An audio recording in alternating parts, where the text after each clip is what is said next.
જે જે આપણા ચરણમાં કોટી કોટી દંડો આપના આજના વચનામૃતનું કુધાત કરો શ્રી વલ્લભાદી સકી જય જય જય।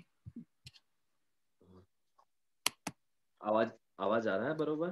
હા જે જે જે જે બરાબર ધીમું સંભળાય છે થોડું। ના જે જે વર્ષા હા બરાબર છે। fine, yeah, it's fine. મને નથી સંભળાતું। Anyway, प्रारंभ करते हैं। हाँ जी जी। ये शायद कीबोर्ड का आवाज आ रहा है आपके थोड़ा। नमो भगवते तस्मै कृष्णायाद्भुत कर्मणे रूप नाम विभेदेन जगत् क्रीडति यो यतः सौन्दर्यं निज हृद्गतं प्रकटितं स्त्रीगूढभावात्मकम् पुंरूपं च पुनस्तदन्तर्गतं प्राविविशत्स्वप्रिये संश्लिष्टावुभयोर्बभौ रसमय कृष्णो हि यत्साक्षिकम् रूपं तत्त्रयात्मकं परमभिध्येयं सदा वल्लभम् योऽन्तः प्रविश्य मम वाचमिमां प्रसुप्ताम् सञ्जीवयत्यखिलशक्तिधरा स्वधाम्ना अन्याश्च हस्तचरणश्रवणत्वगादीन् प्राणान्नमो भगवते पुरुषाय तुभ्यम्।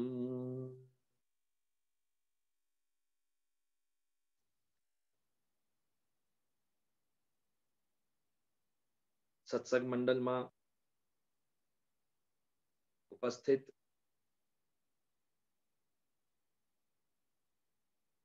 શ્રી વલ્લભના વાલા વૈષ્ણવો અને આ સત્સંગ મંડળને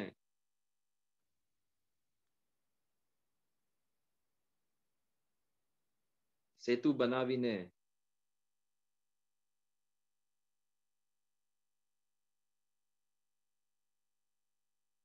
વચનામૃત શ્રવણ કરનાર સમસ્ત વલ્લભીય વૈષ્ણવ સૃષ્ટિજન આપ સૌને પ્રભુમય અંતઃકરણથી ખૂબ ખૂબ શુભાશીર્વાદ।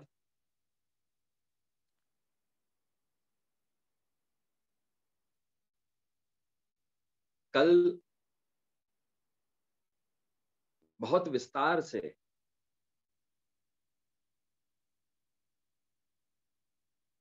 खूब ज ઊંડાઈથી અને બહુ જ સરળતાથી આપણે રસપાન કર્યો હતો।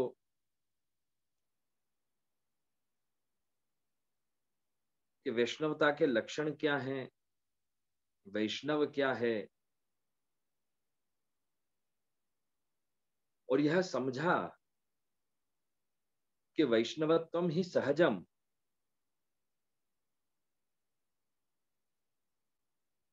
सरलता और सहजता क्यों आवश्यक है, इसके ऊपर विचार किया।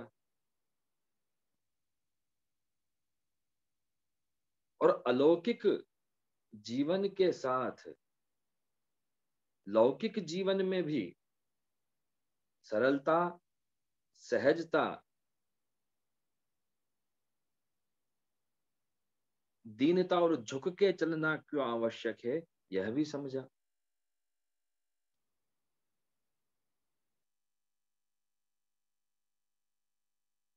कारण क्या है, जैसा कि मैंने कल भी बताया कि विषय बड़ा सरल है और सरलता ही होनी चाहिए।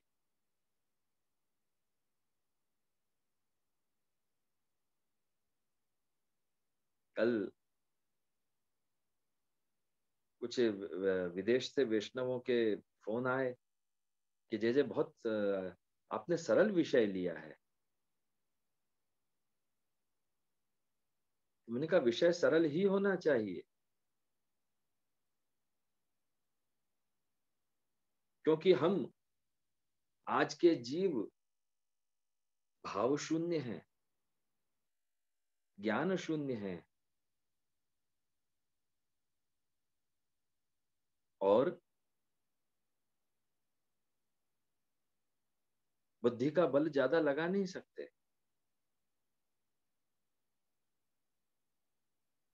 तो जो गंभीर विषय है, जो क्लिष्ट विषय है, उसको भी जितना सरलता से हम श्रवण करेंगे तो उसका आनंद आएगा, क्योंकि यह रस है, यह भगवत कृपा रस है, सत्संग रस है, और रस का पान करने में कठिनाई नहीं होती है।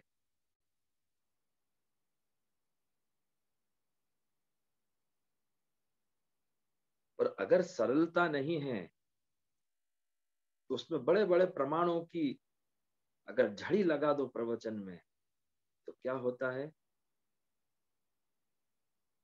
कि कई बार उसमें से रस चला जाता है।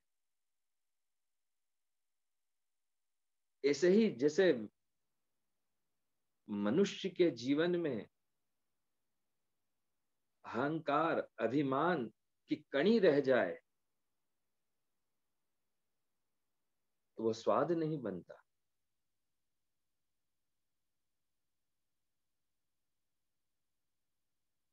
एक सामग्री होती है जिसे हम कहते हैं मौन थाल। पुष्टि मार्ग की सबसे प्रिय सामग्री है मौन थाल। और एक और सामग्री होती है जिसको अपन कहते हैं मोहन भोग, हलवा, कटोरी की सामग्री। कोई इसको चलती भी कहते हैं। तो जब अपन मौन थाल खाएं और उसमें अगर शक्कर पूरी तरीके से गली हुई नहीं हो, उसकी कणी, उसकी किरकिरी अगर मुख में आ जाए तो मौन थाल का स्वाद नहीं आता। रसास्वाद पूर्ण रूप से आता नहीं है, रसभंग हो जाता है, मजा कम हो जाता है। हम कहते हैं कि हाँ भाई, सिद्ध तो बड़ा सुंदर हुआ है, मधुर हुआ है, लेकिन ये जो चाशनी है इसकी, ये शक्कर की कणी जो है वो मुंह में बोल रही है।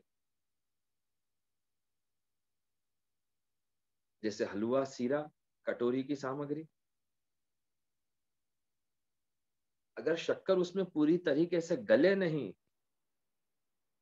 और शक्कर मुख में बोले, उसकी किरकिरी मुख में बोले, तो चाहे कितना भी स्वादिष्ट क्यों नहीं बना हो, वो हलवा पसंद नहीं आता। तो इसी प्रकार से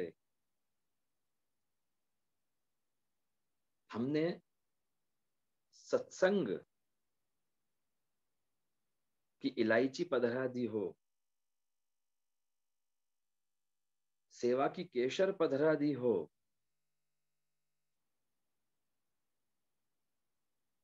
कस्तूरी पधरा दी हो, सभी सामग्री उसके अंदर पधरा दी हो, लेकिन अहंकार और अभिमान की अगर वो कणी गली नहीं, वो शक्कर गली नहीं, तो सब व्यर्थ हो जाता है, स्वाद नष्ट हो जाता है। तो जिसकी वह अहंकार की कणी गल गई हो, उसे ही हम कहते हैं वैष्णव, भगवदीय। तादृशीय जन श्री वल्लभ के प्यारे वल्लभना लाड़ीला वैष्णव जन।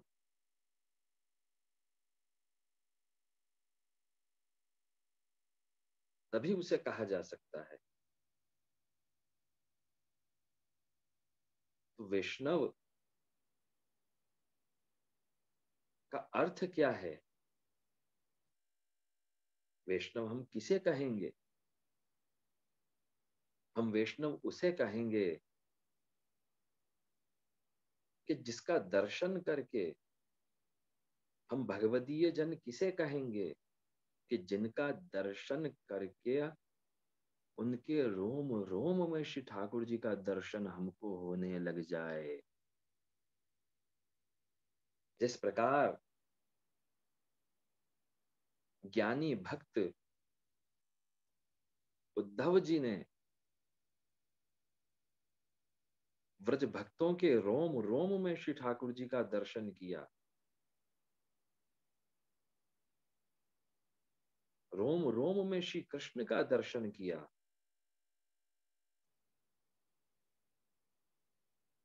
तो ऐसे ही व्रज भक्त अपने यहाँ परम वैष्णव कहे गए हैं। तो जब किसी भी जीव के रोम रोम में श्री ठाकुर जी का दर्शन होने लग जाए, उसे हम आता हुआ देखें,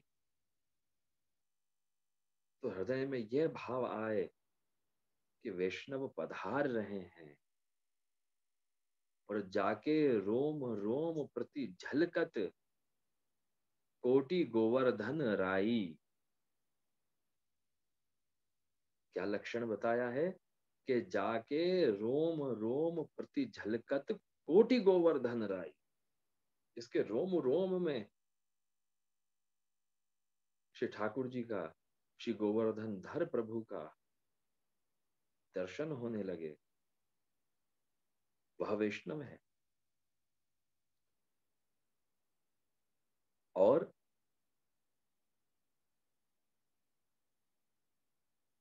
क्या समझाया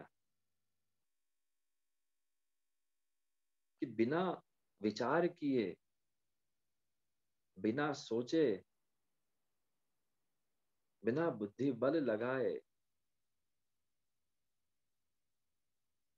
सहजता से, सरलता से जिनको देखकर अपने मुख से निकल जाए कि आए मेरे नंद नंदन के प्यारे, माला तिलक मनोहर वाणी त्रिभुवन के उजियारे, त्रिभुवन के उजियारे, नंद नंदन के प्यारे। तो जो श्री ठाकुर जी के प्यारे होते हैं, जो श्री ठाकुर जी के प्रिय जन होते हैं, वो तो त्रिभुवन के उजियारे होते हैं। इसलिए श्रीमद् भागवत में भी भगवान आज्ञा करते हैं कि जो ऐसे परम भगवदीय वैष्णव जन होते हैं, भक्त जन होते हैं, वो इस भूमंडल को भी पवित्र कर देते हैं, त्रिभुवन को भी पवित्र कर देते हैं।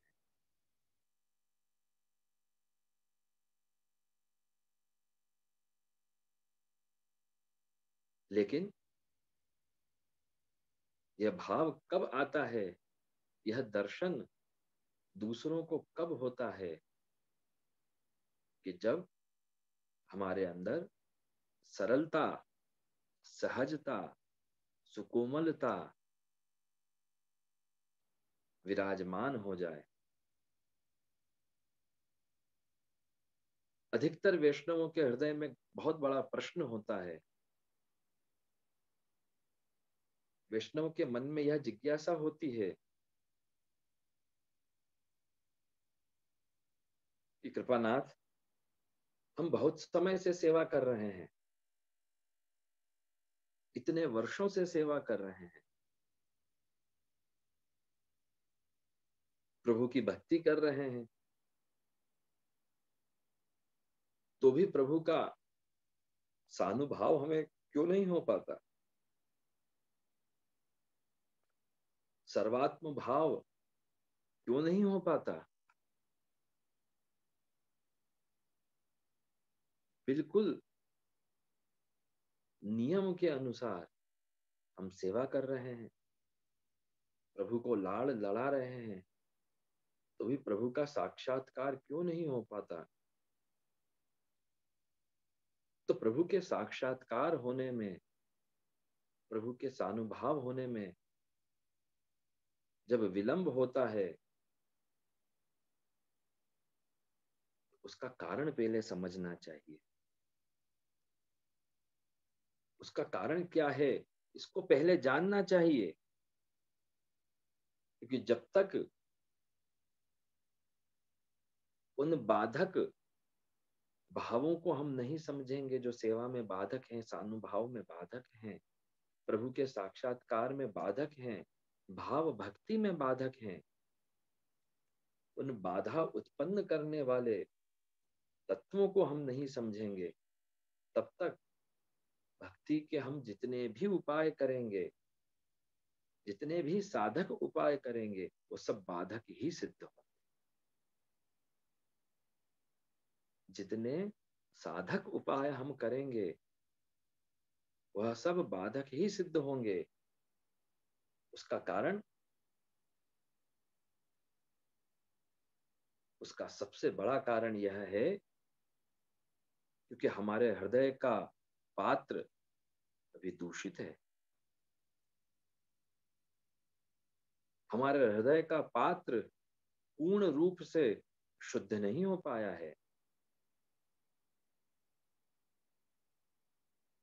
या अभी तक प्रभु ने हमें उस योग्य नहीं समझा है। और योग्य क्यों नहीं समझा है? क्योंकि हृदय अभी तक पूर्ण रूप से पवित्र नहीं है। वो हलवे में अभी भी शक्कर की किरकिरी बोल रही है। जब हलवा हम खा रहे हैं, सीरा हम खा रहे हैं, मोहनथाल हम खा रहे हैं, या हम कोई रस पी रहे हैं, तो उसमें शक्कर पूरी तरीके से घुली नहीं है। उसे हिंदी में कहा जाता है कि उसकी कचर कचर मुख में आ रही है। तो ये जब तक अज्ञान की कचर कचर रहेगी, अभिमान की कचर कचर रहेगी, अहंकार की कचर कचर रहेगी, तब तक उस भगवद रसास्वाद को हम प्राप्त नहीं कर पाएंगे। इसलिए श्री हरिराय जी महाप्रभु भी आज्ञा करते हैं कि पहले उन कारणों को सोचो जो भाव और भक्ति में बाधक हैं। उन कारणों को पहले दूर करो। तो जितने भी श्री ठाकुर जी को रिझाने के स्नेहात्मक, प्रेमात्मक, रसात्मक, भावात्मक साधन करोगे, वो सब साधन श्री ठाकुर जी को रिझा देंगे। अन्यथा वो साधन बंधन बनकर प्रभु को खिंचाएंगे। वर्षों तक सेवा करते रहो, कोई फल प्राप्त नहीं होगा। वर्षों तक प्रभु का नाम जपते रहो, प्रभु की कृपा नहीं प्राप्त हो पाएगी। क्योंकि पात्र अर्थात बर्तन साफ नहीं है, उस बर्तन में कुछ लगा हुआ है। जैसे अगर कोई बर्तन साफ नहीं हो, उसमें कुछ लगा हुआ हो, बरोबर धुला हुआ नहीं हो, स्वच्छ नहीं हो, और उसमें अगर दूध डाल दिया जाए तो क्या होगा? वह दूध फट जाएगा, वह गोरस फट जाएगा। तो श्री ठाकुर जी तो शुद्ध गोरस चाहते हैं हमसे, शुद्ध प्रेम चाहते हैं हमसे। तो पहले हृदय का पात्र शुद्ध करो। अगर उस बर्तन में कुछ लगा हुआ है तो भाव भक्ति दूषित हो जाएगी। जैसे दूध फट जाता है, वह विषाक्त हो जाता है, उसमें दोष आ जाता है। और ऐसे दूध को पीने से या ऐसे कोई भी भोजन पदार्थ को लेने से फूड पॉइजनिंग हो सकता है। तो सबसे पहली बात यह है कि अपने हृदय के पात्र को ऐसा बना लो, शुद्ध बना लो, पुष्ट बना लो, ताकि उसमें भगवत रस टिक सके। और वह पात्र शुद्ध कैसे बनेगा? तो महाप्रभु श्री वल्लभ आज्ञा करते हैं, वैराग्यम परितोषम च। सत्संग के द्वारा वह पात्र शुद्ध होगा, सत्संग के द्वारा वह पात्र सुपात्र बनेगा। क्योंकि हम भावना मन से करेंगे, हृदय से करेंगे, मन से मनोरथ करेंगे। और अगर मन हमारा लौकिक रहा तो वह अलौकिक रस हमें प्राप्त कैसे होगा? लौकिक रस ही प्राप्त होगा। और लौकिक रस तो सांसारिक रस है, मायिक रस है, एक छलावा है, जिससे तो जीवन में बंधन और दुख ही प्राप्त होता है। इसलिए सत्संग करो, जीवन में वैराग्य धारण करो। श्री हरिराय जी महाप्रभु आज्ञा करते हैं, यदा वैराग्यम स्याद विषय सुखे दुख सदृशे, यदा वैराग्यम स्याद विषय सुखे दुख सदृशे, तदा यदा वा सत्संगो हृदयगत दोषापहरण। श्री हरिराय जी महाप्रभु आज्ञा कर रहे हैं, वैराग्य धारण करो और जीवन में संतोष धारण करो। संतोष अर्थात अभी जीवन में संतोष नहीं है, ये आज के युग की बड़ी समस्या है।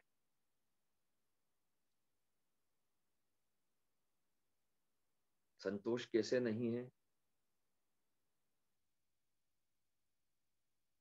कि जरा सा अगर कुछ हमारे मन के विपरीत हो जाता है, जरा सा कुछ हमारे सुख के विपरीत हो जाता है, तो हम प्रभु को कोसने लगते हैं, हम प्रभु को उल्हाना देने लगते हैं, धर्म को उल्हाना देने लगते हैं, संप्रदाय को उल्हाना देने लगते हैं। जरा सी विपत्ति क्या आ जाए तो विचार करो, क्या विपत्ति प्रभु हमको दे रहे हैं या हमारे कर्मों के कारण, पूर्व जन्म के कर्मों के कारण विपत्ति आ रही है? इस जन्म के कर्मों के कारण विपत्ति आ रही है। लेकिन मन यह मानने को तैयार नहीं होता, अहंकार झुकने को तैयार नहीं होता। वह हर बात की उल्हाना, हर बात का दोष श्री ठाकुर जी को दे देता है कि प्रभु आपने मेरे साथ ऐसा किया।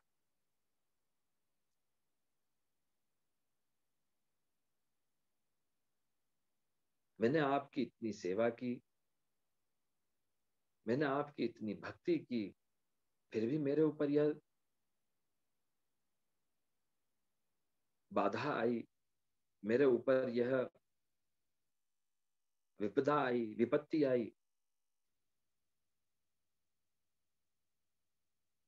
वो भूल जाता है और कह देता है कि प्रभु विपत्ति आई है तो आपके कारण आई है, और संपत्ति आई है तो कहता है मेरे खुद के कारण आई है। तो सबसे पहली बात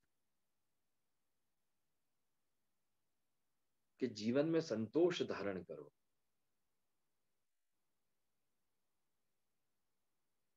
क्योंकि दुख तो सबके जीवन में आता ही है, लेकिन जो प्रभु की भक्ति करते हैं उनको उस दुख का एहसास भगवत कृपा से नहीं होता। विपत्ति तो सबके जीवन में आती है। आपने इस दृष्टि से कभी 84,252 वैष्णव की वार्ता नहीं पढ़ी? आप देखिए, यह लौकिक विपत्तियां तो उन भगवतीय वैष्णवों के जीवन में भी आई, लेकिन श्री ठाकुर जी की कृपा से वो विपत्तियां उन्हें सता नहीं पाई, उन्हें परेशान नहीं कर पाई। तो सत्संग हमें इतना मजबूत बना देता है कि हमें उन विपत्तियों का एहसास नहीं होता, हमें इतना बलवान बना देता है।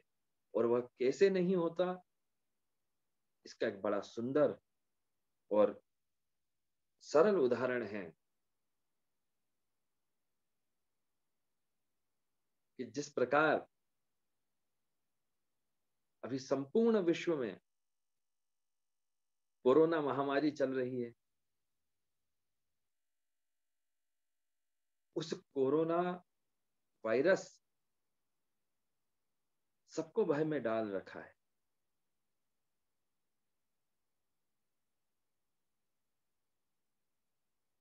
जो डॉक्टर्स है वो भी डरे हुए हैं, अर्थात जो ज्ञानी है वो भी डरे हुए हैं। और जिनको मेडिसिन का क ख ग आ ई ई एकड़ा भी नहीं पता, वो भी डरे हुए हैं। लेकिन सबसे बड़ी बात क्या है, वह कोरोना महामारी का वायरस पूरे विश्व में चल रहा है, लेकिन जिनका इम्यून सिस्टम, रोग प्रतिरोधक क्षमता, इम्यून सिस्टम मजबूत है, उनको वो असर नहीं कर रहा।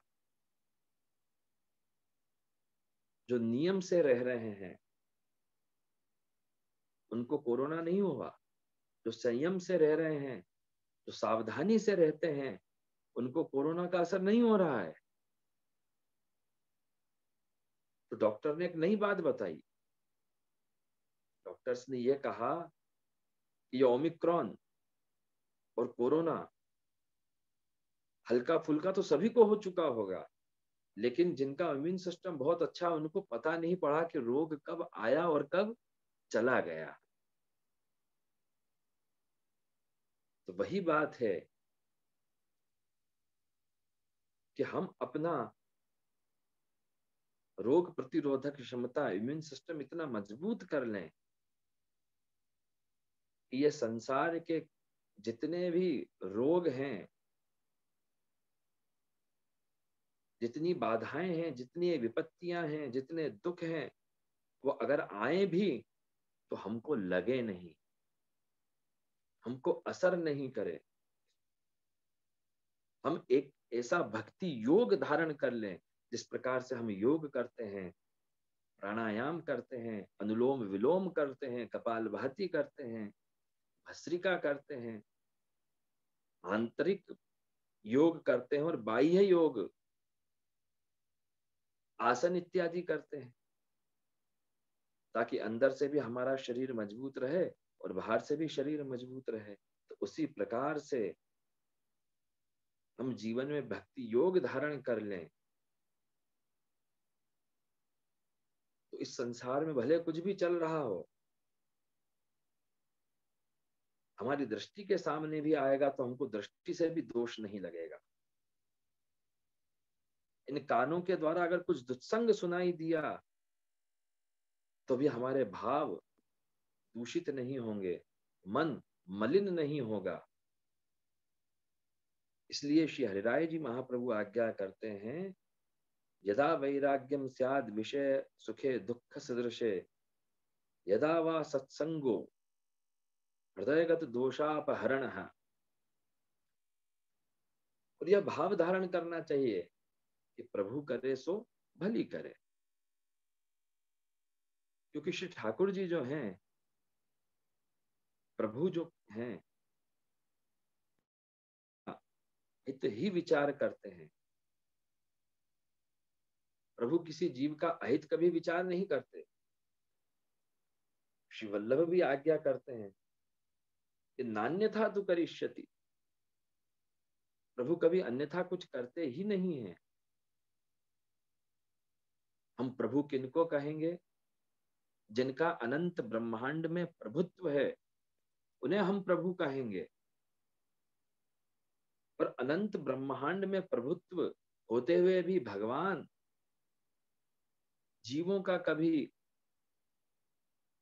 अहित नहीं करें, सदा हित ही विचार करें। वो हमारे प्रभु हैं। ऐसे हमारे श्री ठाकुर जी हैं। जीव भले प्रभु को भूल जाए, लेकिन प्रभु जीव को कभी भूलते नहीं हैं। श्री वल्लभ जीव को कभी भूलते नहीं हैं, क्योंकि जिस प्रकार जीव का कल्याण करने के लिए वैष्णवों को, भगवदीय जनों को, भक्त जनों को अपना कृपा रस प्रदान करने के लिए, भगवद रस प्रदान करने के लिए, सुधा प्रदान करने के लिए प्रभु गोलोक छोड़कर गोकुल के नाथ बनते हैं। जिस प्रकार प्रभु अपनी ऐश्वर्य की जीवन शैली को छोड़कर, अपनी ऐश्वर्य की जिंदगी को छोड़कर निस्साधन व्रज के अधिपति, व्रजाधिपति बनते हैं, उसी प्रकार श्री वल्लभ भी हम पर कृपा करने के लिए इस लोक में प्रकट होते हैं।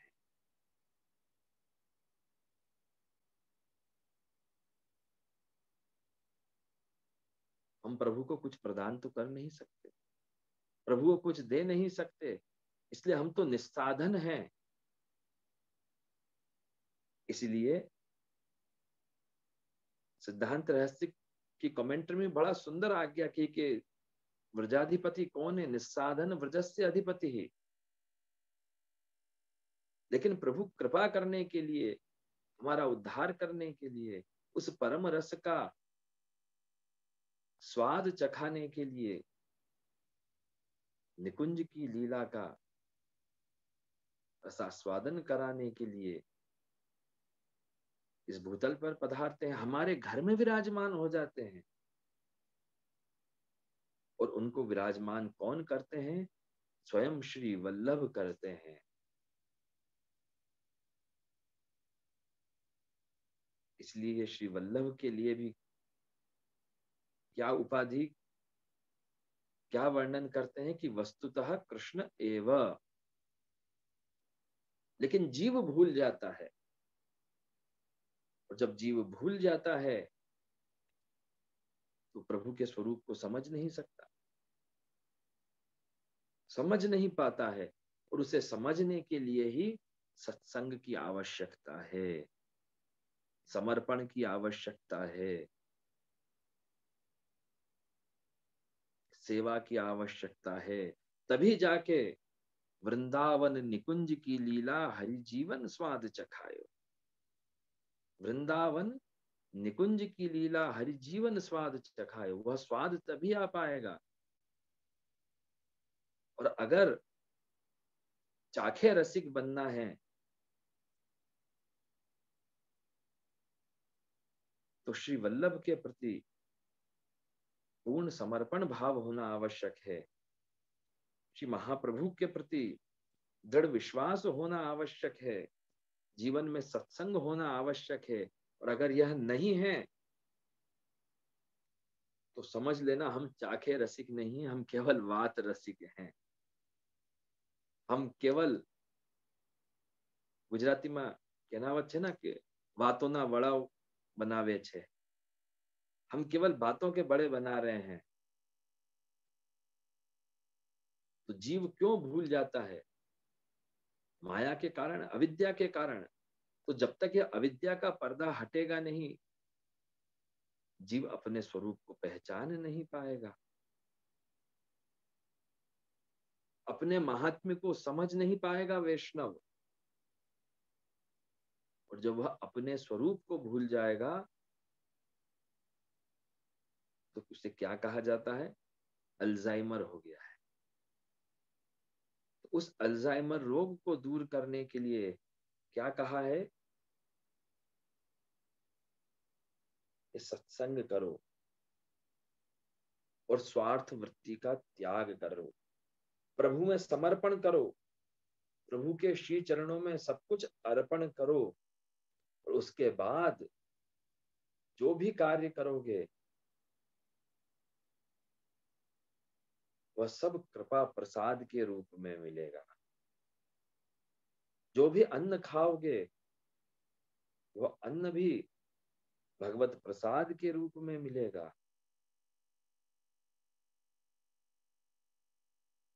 तो सबसे बड़ी बात वैराग्य जीवन में होना चाहिए। तो वैराग्य का तात्पर्य क्या है, यह भी समझना बहुत आवश्यक है।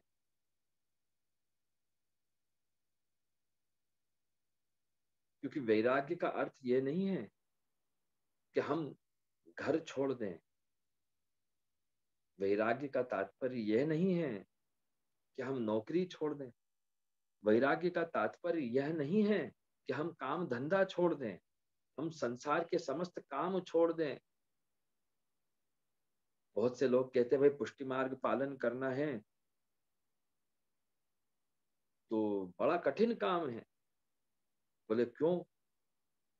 बोले इसलिए कठिन काम है, अगर पुष्टि मार्ग में आना है तो बहुत सारे रिस्ट्रिक्शंस हैं। ऐसा डरा देते हैं लोग। लेकिन नहीं, श्री महाप्रभु वल्लभ ने तो इतना सरल मार्ग बनाया है, यह इतना सुगम मार्ग बनाया है यह, कि यहाँ कुछ भी छोड़ने की आवश्यकता नहीं है, बस प्रभु से जोड़ने की आवश्यकता है। क्योंकि छोड़ोगे किस बात को, त्याग किसका करोगे? क्योंकि त्याग उसका किया जाता है कि जो अपना हो।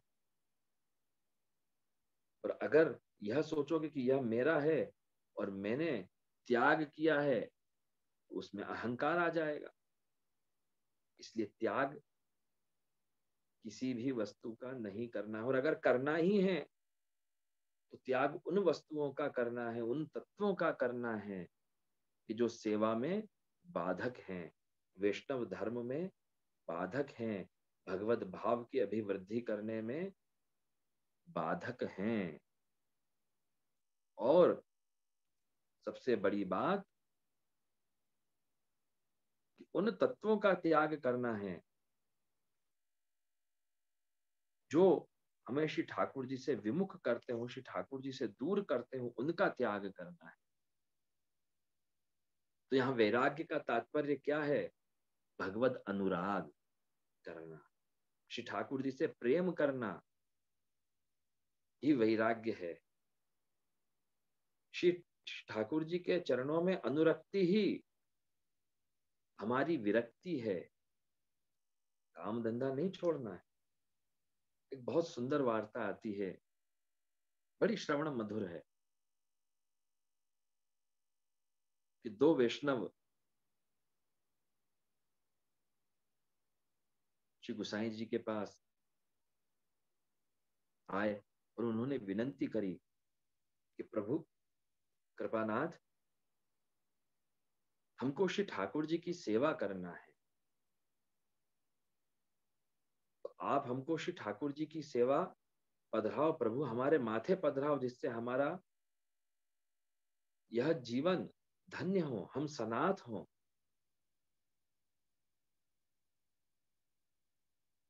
श्री गोसाई जी ने श्री विठलेश्वर प्रभु चरण ने प्रश्न किया। श्री गोसाई जी महाराज ने पूछा एक वैष्णव से कि तुम्हें क्या पसंद है? उन दोनों में से एक वैष्णव ने कहा कि कृपानाथ, मुझे तो कुछ भी पसंद नहीं है, जो मिल जाए वो खा लो, जैसा मिल जाए वैसा पहन लो। फिर दूसरे वैष्णव से पूछा कि तुम्हें क्या पसंद है? तो उसने कहा कि कृपानाथ, मुझे तो सुंदर सुंदर व्यंजन खाना पसंद है, स्वादिष्ट व्यंजन खाना पसंद है, सुंदर वस्त्र पहनना पसंद है, इत्र लगाना पसंद है। तो श्री गोसाई जी ने आज्ञा करी कि तुमको श्री ठाकुर जी पधराएं, क्योंकि जिसको अच्छा रहना पसंद है, जिसको सुंदर भोजन करना पसंद है, वही तो श्री ठाकुर जी को स्वादिष्ट सामग्री सिद्ध करके भोग धर सकेगा। तो कहने का तात्पर्य क्या है कि वैष्णवों का वैराग्य क्या है कि प्रभु के श्री चरणों में उसका अनुराग हो। इसलिए हमारा पुष्टि मार्ग कैसा है कि ठाकुर के साथ ठाठ से जीने का मार्ग पुष्टि मार्ग है। श्री ठाकुर की ठाठ से सेवा करने का मार्ग पुष्टि मार्ग है। अर्थात हमारे भाव का वैभव इतना होना चाहिए कि जिससे संसार की सभी विषय वासनाओं की विरक्ति स्वयं दर्शित हो। इसलिए महाप्रभु श्री वल्लभ ने बड़ी सुंदर आज्ञा की है कि वृथा त्यागापेक्षा, श्री वल्लभ आज्ञा करते हैं, वृथा त्यागापेक्षा भगवती समर्पणम उत्तमम। त्याग करने की अपेक्षा श्री ठाकुर जी में समर्पण करो, सबको श्री ठाकुर जी से जोड़ दो। और यही तो श्री वल्लभ ने सिखाया कि घर को श्री ठाकुर जी से जोड़ो, संसार को श्री ठाकुर जी से जोड़ो, अपने परिवार को श्री ठाकुर जी से जोड़ो, अपने हर सुख को, अपने जीवन के प्रत्येक आनंद में श्री ठाकुर जी को विराजमान कर लो, तो वह आनंद परमानंद बन जाएगा, वो सुख परमानंद में बदल जाएगा। हमारा पुष्टि मार्ग तोड़ना नहीं, जोड़ना सिखाता है। हमारा पुष्टि मार्ग श्री ठाकुर जी में अनुराग करना सिखाता है। और यह अनुराग कब होगा कि जब हृदय में विषय वासना नहीं होगी। जब हम अपना विषय श्री ठाकुर जी को बनाएंगे, प्रभु को बना लेंगे, तब श्री ठाकुर जी की कृपा हमारे ऊपर होगी, तब हम सच्चे वैष्णव कहलाएंगे। इसीलिए महाप्रभु श्री वल्लभ बड़ी सुंदर आज्ञा करते हैं कि विषयाक्रांत देहानाम नावेशः नावेशः सर्वथा हरे है। अगर विषय वासना रही तो वासुदेव प्रभु कैसे विराजमान होंगे? या तो हृदय में वासना रख लो या हृदय में वासुदेव प्रभु को पधरा लो। तो हमारा मार्ग कैसा है कि वासना को वासुदेवमयी बनाने का मार्ग है। और जब हृदय इतना शुद्ध हो जाता है, तब उस हृदय कमल के सिंहासन पर श्री ठाकुर जी विराजमान होते हैं।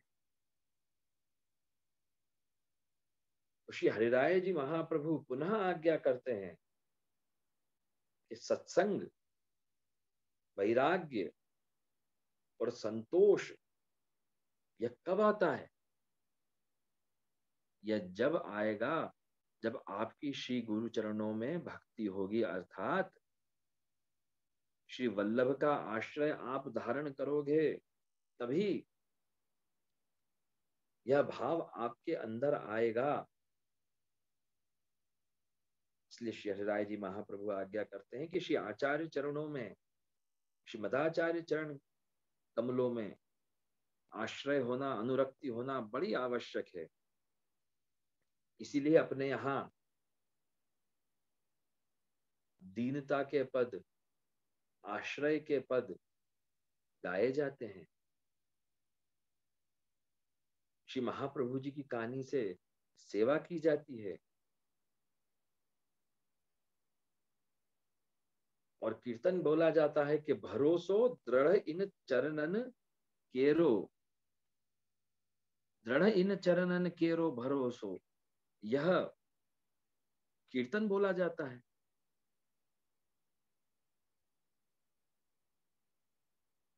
क्योंकि श्री महाप्रभु जी की कृपा के बिना पुष्टि मार्ग फलित नहीं हो सकता, और जब श्री महाप्रभु जी कृपा करेंगे तभी श्री ठाकुर जी की कृपा प्राप्त होगी।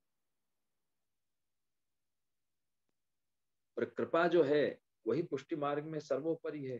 श्री महाप्रभु जी की कृपा पुष्टि मार्ग में सर्वोपरि है। अनुग्रह पुष्टि मार्गे नियामक इति स्थिति।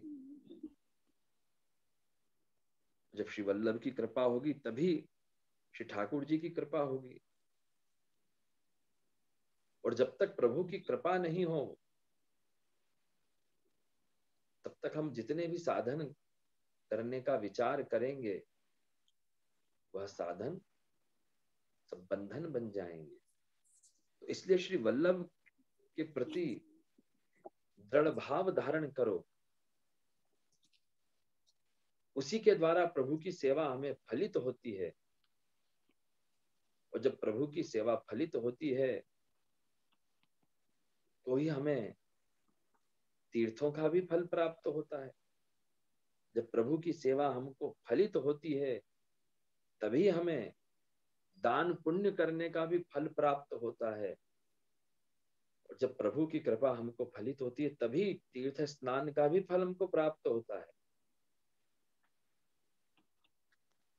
अन्यथा चाहे हम कितना भी तीर्थाटन कर लें, कितनी भी व्रज यात्रा कर लें, कितना भी दान पुण्य कर लें, कितना भी मंत्र जाप कर लें, कोई भी फल प्राप्त नहीं होगा। तीर्थों पे जाने पर भी नहीं होगा, क्योंकि महाप्रभु श्री वल्लभ आज्ञा करते हैं, तीर्थादावपि या मुक्ति कदाचित् कस्यचित् भवेत् कृष्ण प्रसाद युक्तस्य नान्यस्येति विनिश्चयः। क्योंकि तीर्थों पर भी शिव के गण, भूत प्रेत पिशाच आदि निवास करते हैं। जब कोई तीर्थ यात्रा करने आता है तो उसका पुण्य हरण कर लेते हैं। और तीर्थों पर भी जिनके मन मलिन हैं ऐसे लोग निवास करते हैं, उनसे बड़ा सावधान रहना पड़ता है। महाप्रभु श्री वल्लभ क्या आज्ञा करते हैं, गंगादि तीर्थ वर्येषु दुष्टैरेवावृतेष्विह तिरोहितादि दैवेषु। आजकल तीर्थों पे भी एंटी सोशल लोग रहते हैं, असद पुरुष रहते हैं, जो सत्पुरुषों को हैरान करते हैं, परेशान करते हैं। और उसके कारण तीर्थ यात्री को मन में अश्रद्धा उत्पन्न हो जाती है, उसे तीर्थ के प्रति अश्रद्धा हो जाती है, उसे धर्म के प्रति अश्रद्धा हो जाती है। इसीलिए आप देखिएगा कि बहुत से लोग जो तीर्थ यात्रा करके आते हैं, जिनके भाव मजबूत नहीं है, वो क्या कहते हैं, भाई वहां तो जाना ही नहीं। वो तीर्थ का भी अनादर कर देते हैं, तीर्थ में भी उन्हें अश्रद्धा होती है। ऐसी स्थिति को देखकर ही श्री वल्लभ ने शरणागति का सिद्धांत समझाया कि गंगादि तीर्थवर्येषु दुष्टैरेवावृतेष्विह तिरोहितादि दैवेषु कृष्ण एव गतिर्मम। श्री ठाकुर जी के श्री चरणों का ध्यान करो, श्री ठाकुर जी की सेवा करो, क्योंकि श्री ठाकुर जी के श्री चरणों में समस्त तीर्थ विराजमान हैं। और वैष्णव जन का लक्षण क्या है कि जो श्री ठाकुर जी के श्री चरणों में एक निष्ठ है, वो तो तीर्थ को भी पवित्र कर देते हैं। जब भगीरथ गंगा जी को पधराने के लिए तपस्या कर रहे थे, गंगा जी प्रसन्न हो गई, तो गंगा जी ने एक प्रश्न रख दिया भगीरथ के आगे कि भगीरथ,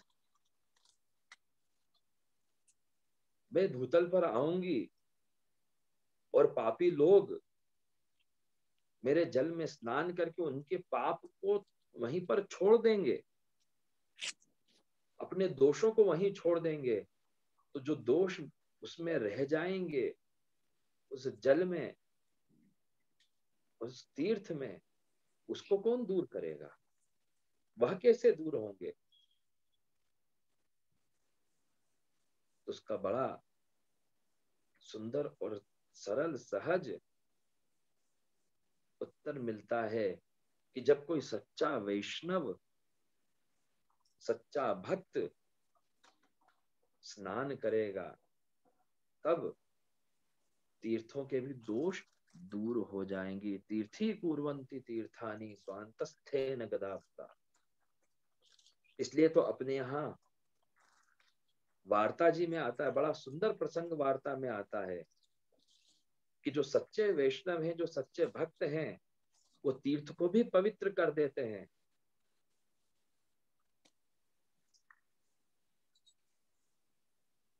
अवनी तल पर डोले, ऐसे भक्त इस भूतल के ऊपर जब विचरण करते हैं, घूमते हैं, तो वो तीर्थों को भी पवित्र करने के लिए। तो श्री गोसाई जी की वार्ता में आता है, 252 वैष्णवों की वार्ता में, एक परम भगवदीय वैष्णव थी रुक्मिणी, और जब रुक्मिणी की देह छूटी,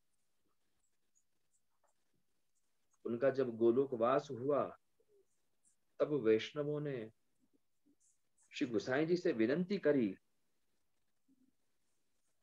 ये कृपानाथ, रुक्मिणी ने गंगा जी पाई। तब श्री गोसाई जी आज्ञा करते हैं कि नहीं, ऐसा मत बोलो कि रुक्मिणी ने गंगा जी पाई, ऐसा बोलो कि गंगा ने रुक्मिणी पाई। गंगा जी आज धन्य हो गई श्री रुक्मिणी जी को प्राप्त करके, ऐसी भगवदीय वैष्णव रुक्मिणी गई हैं। तो तात्पर्य क्या है कि जो प्रभु के श्री चरणों में अपने मन को लगा लेते हैं, प्रभु की सेवा करते हैं, उनका तन, उनका मन इतना पवित्र हो जाता है कि वो समस्त तीर्थों को भी पवित्र कर देते हैं। क्योंकि यह पुष्टि सृष्टि, यह वैष्णव सृष्टि जो है, प्रभु के श्रीअंग से निकली है। यह पुष्टि सृष्टि है, वैष्णव सृष्टि प्रभु के जीव हैं, जो प्रभु के श्रीअंग से निकले हैं। इसलिए कहा है कि पुष्टिम कायेन निश्चयः। श्री ठाकुर जी की सेवा करने के लिए इस सृष्टि का जन्म हुआ है, वैष्णव सृष्टि का जन्म हुआ है। 3 प्रकार की सृष्टि है। एक प्रवाही सृष्टि, और प्रवाही सृष्टि प्रभु ने प्रकट की है। महाप्रभु श्री वल्लभ आज्ञा करते हैं, इच्छा मात्रेण मनसा प्रवाहम सृष्टवान हरि वचसा वेद मार्गम ही पुष्टिम कायेन निश्चयः। कायेन निश्चयः का तात्पर्य 2 है। एक तो अपने श्रीअंग से उत्पन्न की है, और दूसरा श्रीअंग की सेवा के लिए उत्पन्न की है। एक प्रवाही सृष्टि है, जो श्री ठाकुर जी ने एक सामान्य मन से, सामान्य इच्छा से सृष्टि को उत्पन्न किया, वो प्रवाही सृष्टि, आसुरी सृष्टि। और वह आसुरी सृष्टि के बाद फिर वेद मार्गीय सृष्टि, और सबसे बड़ी है पुष्टि वैष्णव सृष्टि, वो सबसे बड़ी है वैष्णव सृष्टि। तो वैष्णव हम किसे कहेंगे? वैष्णव हम उसे कहेंगे कि जो अपने मन के मनोरथ के अनुसार श्री ठाकुर जी का भी स्वरूप उस प्रकार से धारण करने के लिए श्री ठाकुर जी को विवश कर दे। जिस प्रकार परे की वार्ता में आता है कि उस परे ने, उस छोटे से बालक ने श्री गुसाई जी की खड़ाऊ के पत्थर को, उस ठोकर के पत्थर को भी ठाकुर बना दिया। वैष्णव उसे कहा जाता है जो अपने भाव से, अपने प्रेम से निराकार ब्रह्म को भी साकार पुष्टि पुरुषोत्तम का स्वरूप धारण करवा दे, निराकार को जो नराकार बना दे, अपने भाव के अनुसार तदाकार स्वरूप धारण करवा दे, वही वैष्णव है। जिस प्रकार वार्ता जी में सुंदर प्रसंग आता है कि एक ब्राह्मण और एक डोकरी की वार्ता आती है। वो ब्राह्मण अपने श्री ठाकुर जी की झांपी जी उस वृद्धा डोकरी के पास पधरा के स्नान करने के लिए गए, और जैसे ही उस डोकरी ने श्री ठाकुर जी की झांपी जी खोली तो उसने क्या देखा कि श्री ठाकुर जी अंदर पौड़ रहे हैं, और कौन से स्वरूप? लालन पौड़ रहे हैं। लेकिन उसने लालन का कभी दर्शन नहीं किया था, उसका मन तो श्री मदन मोहन लाल में लगा हुआ था। तो वो समझी कि ठंड बहुत पड़ रही है और इसने श्री ठाकुर जी को रजाई भी नहीं ओढ़ाई है, इसको श्री ठाकुर जी के सुख का विचार नहीं है, अपने सेव्य स्वरूप के सुख का विचार नहीं है, इसलिए श्री ठाकुर जी को श्रम पहुंच रहा है, यह सेवा बरोबर करना जानता नहीं है। तो वो यह समझी कि श्री ठाकुर जी सुकुड़ के ठंड में ठठुरा के पौड़ रहे हैं। देखो वैष्णवों, सेवा किसे कहा जाता है? तो सिद्धांत समझाया कि सेव्य संतोष जनिका क्रिया सेवा, सेव्य संतोष जनिका क्रिया सेवा। हमारे सेव्य प्रभु को जिससे सुख पहुंचे वह सेवा है। हमारे सेव्य प्रभु को, हमारे पुष्टि पुरुषोत्तम प्रभु को जो श्री ठाकुर जी हमारे माथे विराज रहे हैं, उनको हमारी क्रिया से, हमारी कृति से आनंद प्राप्त हो, सुख पहुंचे, उसी स्नेहमयी क्रिया को सेवा कहा जाता है। इसलिए श्री वल्लभ आज्ञा करते, महाप्रभु श्री वल्लभ बड़ी सुंदर आज्ञा करते हैं, शुश्रूषणं च तदेव येन सेव्यस्य सुखम भवति परितुष्यति च, शुश्रूषणं च तदेव येन सेव्यस्य सुखम भवति परितुष्यति च। तो जो श्री ठाकुर जी को सुख पहुंचाए, संतोष पहुंचाए, उसे ही सेवा कहा जाता है। सेव्य संतोष जनिका क्रिया सेवा। तो उसने सोचा कि यह ब्राह्मण को सेवा करना याद नहीं है, श्री ठाकुर जी ठंड में ठिठुर रहे हैं। तो उस डोकरी ने झटपट थोड़ा सा तेल गरम किया, उसमें केशर कस्तूरी अंबर पधराया, और झांपी जी में से श्री ठाकुर जी को बाहर पधरा के, उस बाल स्वरूप को बाहर पधरा कर प्रेम से, भाव से, स्नेह से तेल का मर्दन करना प्रारंभ किया, तेल मालिश करना प्रारंभ की। जिस प्रकार से माता अपने छोटे से बच्चे को तेल मालिश करती है, ऐसे ही तेल मालिश करना प्रारंभ की। और देखो भाव का क्या चमत्कार हुआ। वैष्णवता का लक्षण देखो कि वैष्णव वही है जो अपने भाव के अनुसार श्री ठाकुर जी का भी स्वभाव बदल दे। और यह हुआ कि उसके दृष्टि में, उसके भाव में श्री मदन मोहन जी ही विराजमान थे, तो उसने बाल स्वरूप को, विराजमान स्वरूप को भी ठाड़े स्वरूप बना दिया, मदन मोहन जी बना दिया। यह वैष्णवता का चमत्कार है, यह वैष्णवता का प्रताप है कि श्री ठाकुर जी भी बाल स्वरूप से मध्यम निरोध प्रदान करने वाले स्वरूप से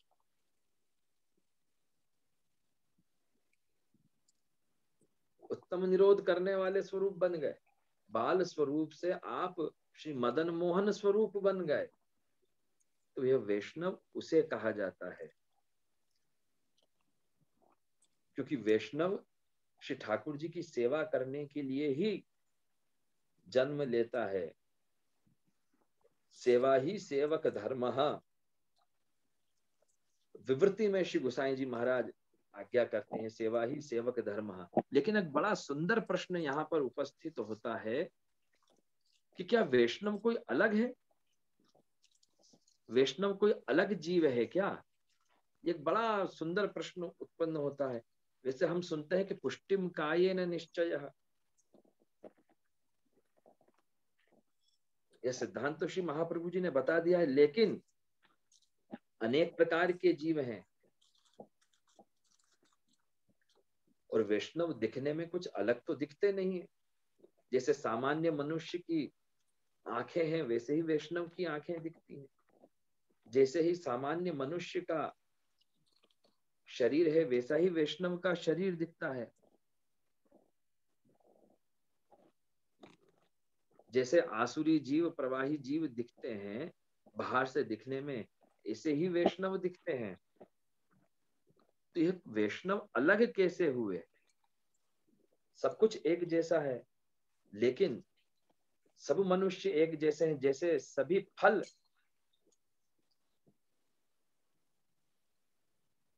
एक जैसे हैं, क्या यह संभव है?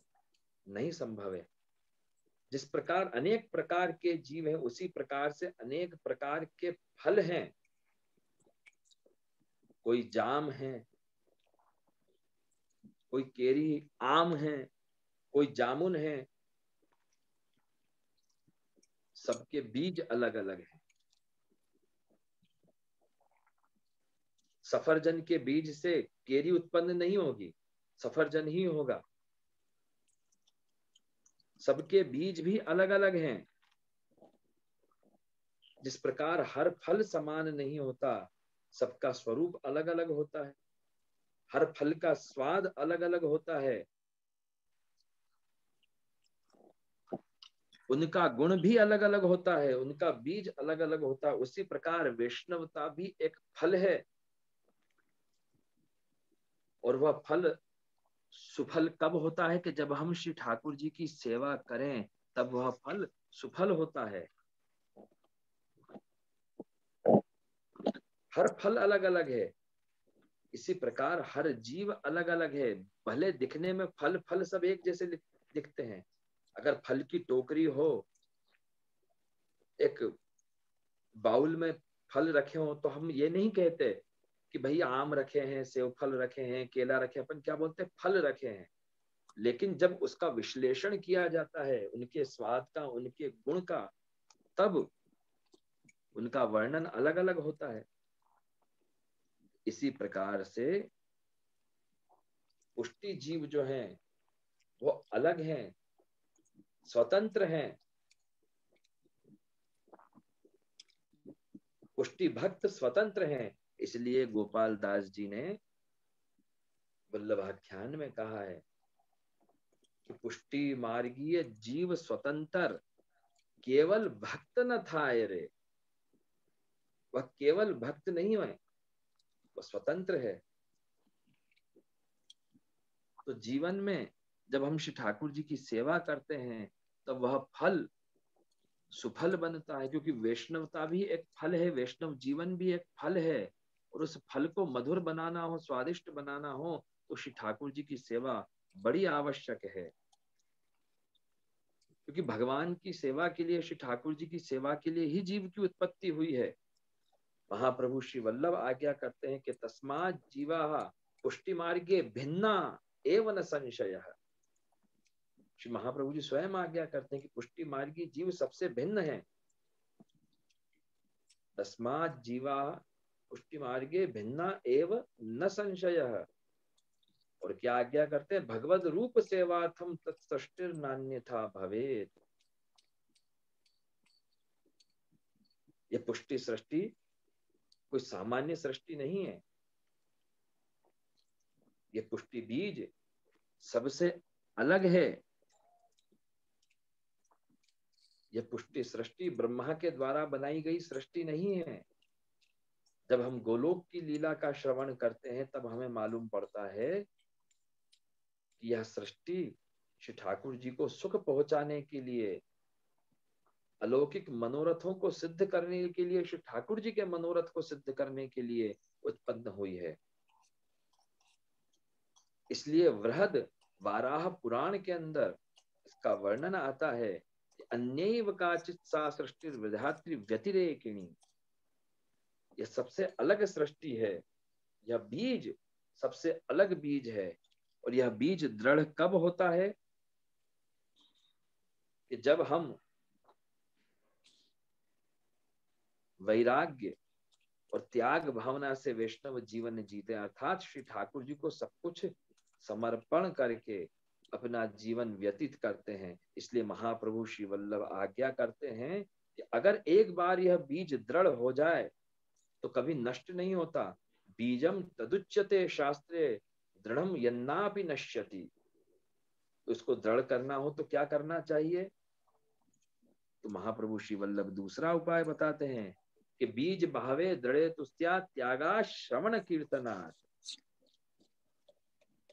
और सबसे बड़ी बात इसके अंदर यही है कि हम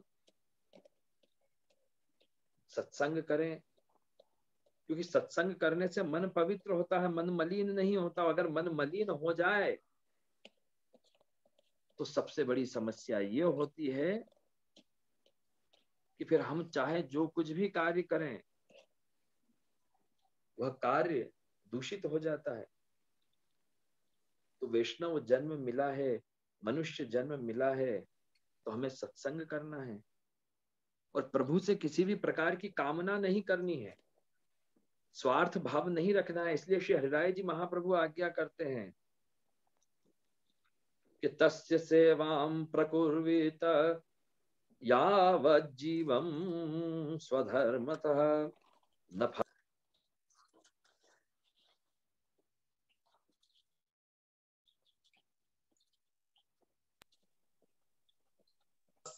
प्रकुर्वीत। लेकिन आज की परिस्थिति बड़ी विपरीत है। आज का जीव सेवा करता है तो सोचता है कि मुझे मान सम्मान मिल जाए, मुझे मान पान मिल जाए।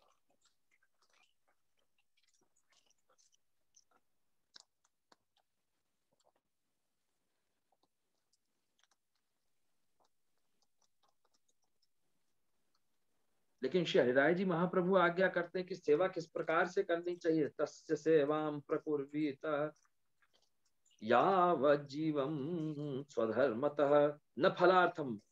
किसी प्रकार की फल की आकांक्षा नहीं रखनी चाहिए कि मुझे कोई फल की प्राप्ति हो जाए। लेकिन आज तो लोग फल की प्राप्ति के लिए ही सेवा करते हैं। आजकल लोग सेवा इसीलिए करते हैं ताकि उनके दुख दरिद्र दूर हो जाए, उनको धन की प्राप्ति हो। और जब इसी भाव से सेवा करते हैं तो क्या होता है? उनको क्लेश ही मिलता है, उनको दुख मिलता है। लोग आजकल यह चाहते हैं वल्लभ कुल के सन्मुख जाते हैं तो भी श्री ठाकुर जी की कृपा कैसे प्राप्त हो, सानुभाव कैसे प्राप्त हो, ये नहीं पूछेंगे। वो यह पूछेंगे कि हमारे सब दुख दर्द कैसे दूर हो जाए, दुकानदारी कैसे अच्छी चले, धंधा कैसे अच्छा चले, तबीयत कैसे ठीक रहे, यह सब प्रश्न करते हैं।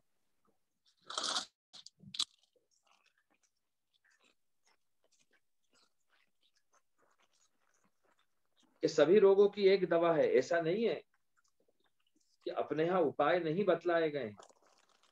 अपने यहाँ भी बहुत से उपाय बताए हैं, हम भी बहुत सारे उपाय बता सकते हैं कि इस मंत्र का जाप करो तो इससे यह फल मिलेगा, उस मंत्र का जाप करो तो उससे यह फल मिलेगा, यह व्रत करोगे तो यह मिलेगा। लेकिन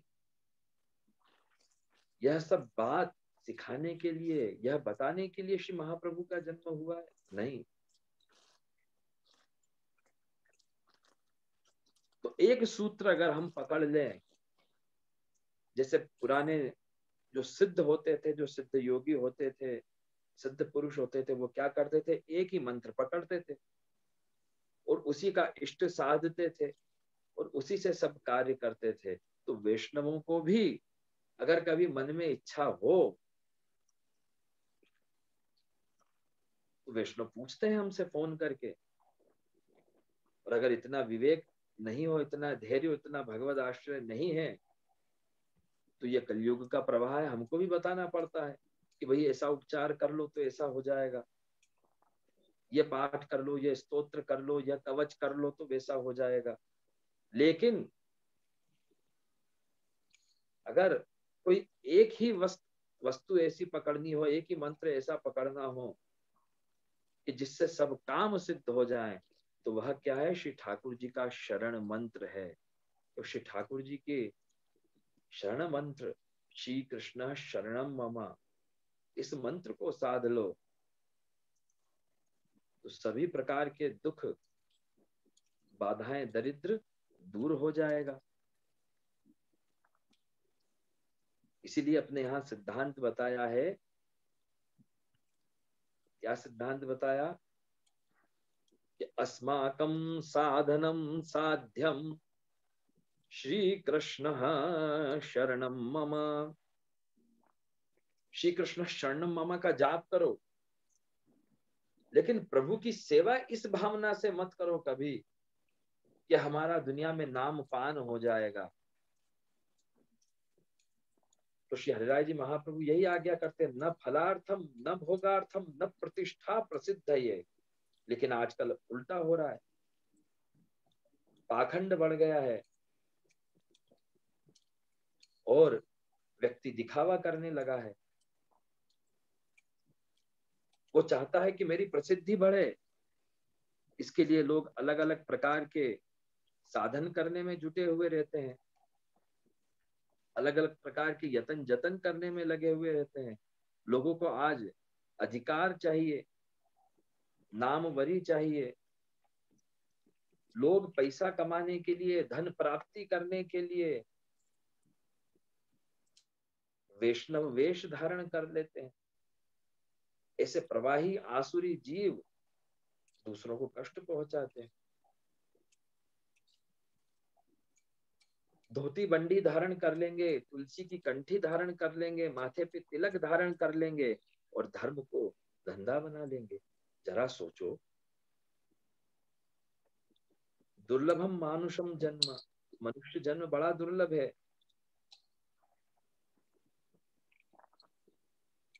तो जिनके 50 साल निकल चुके हैं, जिनके जीवन का उत्तरार्ध चालू हो चुका है जीवन का, अगर ऐसे लोग धर्म को धंधा बना लेंगे तो क्या जीवन में कल्याण प्राप्त कर सकेंगे? कल ही एक वैष्णव से मेरी फोन के ऊपर बात हुई तो उन्होंने बताया कि एक बहुत अच्छे सत्संगी वैष्णव है, बड़े भगवतीय वैष्णव लगते थे, लेकिन उन्होंने हमको धंधे में चोट दे दी, हमारा पैसा खा गए। तो ऐसे लोगों से सावधान रहो, ऐसे ढोंगियों से सावधान रहो इसलिए अपने यहाँ कहा है कि सत्संग करना हो तो ग्रंथ का सत्संग करो, 84-252 वैष्णव का सत्संग करो। अगर आप किसी व्यक्ति का सत्संग करोगे तो आपको सच्चे वैष्णव में और ढोंगी में फर्क मालूम नहीं पड़ेगा, क्योंकि कौन श्री ठाकुर जी को रिझाने के लिए सेवा कर रहा है और कौन दिखावे के लिए, किसी को लूटने के लिए सेवा कर रहा है, आप समझ नहीं पाओगे, आप वैष्णव के स्वरूप को पकड़ नहीं पाओगे। इसलिए अपने यहाँ क्या कहा गया है कि वैष्णवता के ऊपर विश्वास रखो, क्योंकि अगर आप किसी का सत्संग करोगे और सोचोगे कि हाँ यह सत्संग करा रहे हैं, बड़ा सुंदर सा तिलक धारण कर रखा है, धोती बंदी धारण कर रखी है, और आप उसके बाह्य स्वरूप को देख के उसके ऊपर श्रद्धावान हो जाओगे, तो हो सकता है उस सत्संग में आपको दुत्संग भी मिल जाए, क्योंकि महाप्रभु श्री वल्लभ आज्ञा करते हैं कि पाखंड प्रचुरे लोके कृष्ण एव गतिर्मम। आजकल पाखंड बहुत बढ़ गया है, इसलिए श्री हरिराय जी महाप्रभु आज्ञा कर रहे हैं कि न फलार्थम न भोगार्थम न प्रतिष्ठा प्रसिद्ध है ये। आजकल लोग सेवा में भी धंधा खोज लेते हैं, हवेलियों को भी धंधे का माध्यम बना लिया है, और तो और उनके द्वारा जो सत्संग दिया जाता है, ऐसे व्यक्ति के द्वारा जो सत्संग मिलता है वह दुस्संग उत्पन्न कर देता है। इसलिए सत्संग किनका करना चाहिए? ग्रंथ का सत्संग करना चाहिए। अगर दुस्संगी व्यक्ति का सत्संग हो गया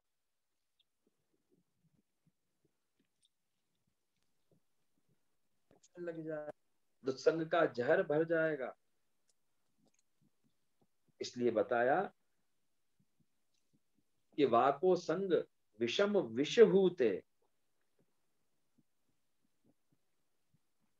क्योंकि बड़े बड़े लोगों का पतन होते हुए देखा गया है, जैसे कृष्णदास अधिकारी जी का पतन होते हुए देखा है।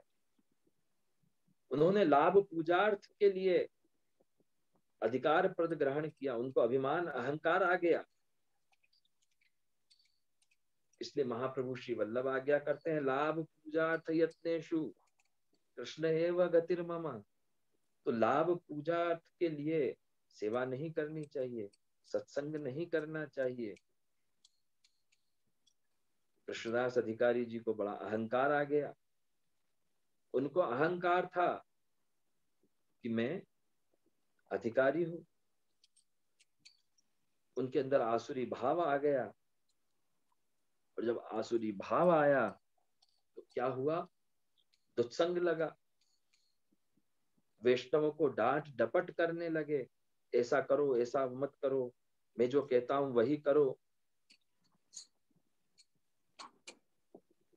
तो क्या हुआ? वैष्णव भाव का पतन हुआ, और उसके परिणाम स्वरूप क्या किया कि श्री गोसाई जी का अपराध कर दिया।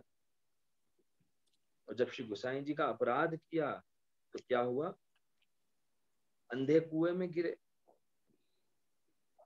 मरे, मर के प्रेत बने, भूत बने,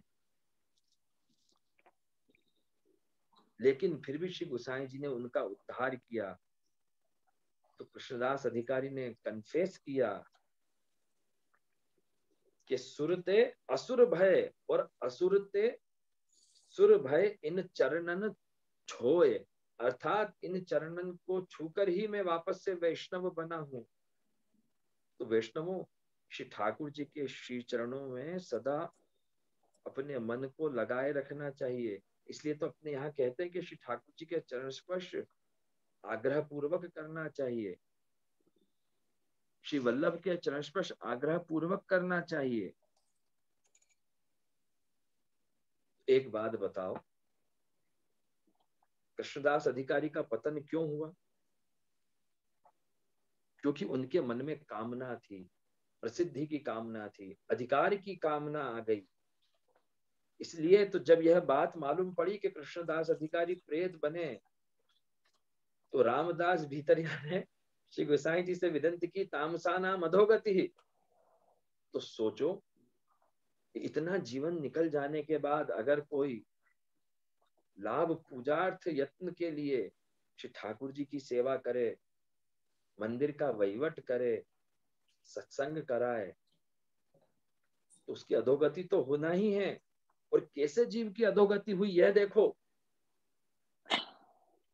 वह जीव कोई सामान्य जीव नहीं, श्री महाप्रभु जी का सेवक, लेकिन खोटा काम किया तो खोटे काम का नतीजा क्या हुआ? खोटा हुआ, खराब हुआ। आजकल वैष्णव इधर उधर भटकते हैं, श्री ठाकुर जी के श्री चरणों को छोड़कर अन्याश्रय करते हैं।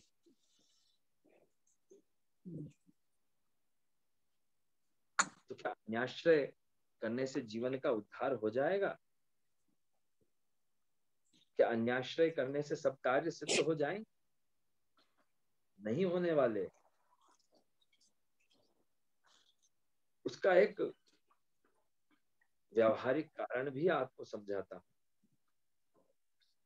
जब व्यक्ति अन्याश्रय करता है तो क्या होता है कि श्री ठाकुर जी उससे नाराज हो जाते हैं। श्री हरिराय जी महाप्रभु आज्ञा करते हैं कि जब कोई कुलीन व्यक्ति कुल के विरुद्ध आचरण करता है तो क्या होता है?